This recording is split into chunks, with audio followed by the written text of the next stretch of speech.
Itinanggi naman ng Armed Forces of the Philippines na may pinaplanong kudeta ang mga sundalo. Yan ay matapos sabihin ni Senador Antonio Trillanes IV na ito raw ang balak ng ilang retiradong general na konektado kay dating Pangulong Gloria Macapagal Arroyo. Pinabulaanan din ng kampo ni Arroyo ang paratang ni Trillanes. May news to go si Von Aquino.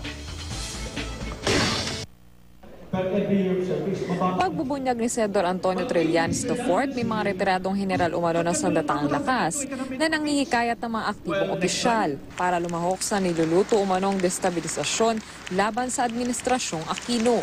Yung ating kasunduluhan ay solid, maganda ang kanilang moral, wala hong nag-iisip na sumali sa mga ganyang aktibidad.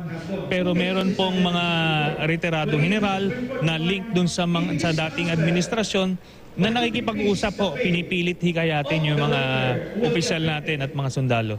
Ang mga retiradong general daw na ito, konektado sa nakarang administrasyon ni dating Pangulo at ngayon Pampanga Representative Gloria Arroyo.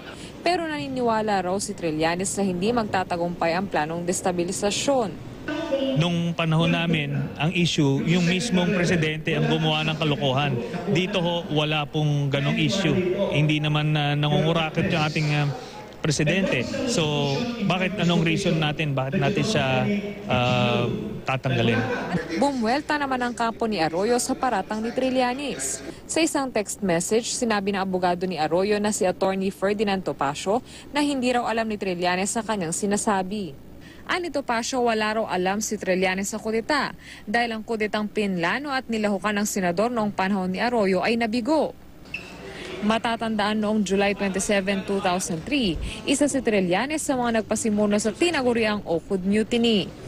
Kinubkob ng mahigit 300 sundalo ang dating Oakwood Premier Hotel bilang protesta laban sa umano'y katiwalian ng Administrasyong Arroyo. Ayon naman kay Colonel Ramon Zagala, tagapagsalita ng AFP, wala raw silang namomonitor na anumang planong destabilisasyon. Kumpiyansa raw silang nananatiling matatag ang profesionalismo sa hani ng mga sundalo. Ayon din kay dating Pangulo Fidel V. Ramos, malabo rin daw na magkaroon ng isang military takeover ng gobyerno.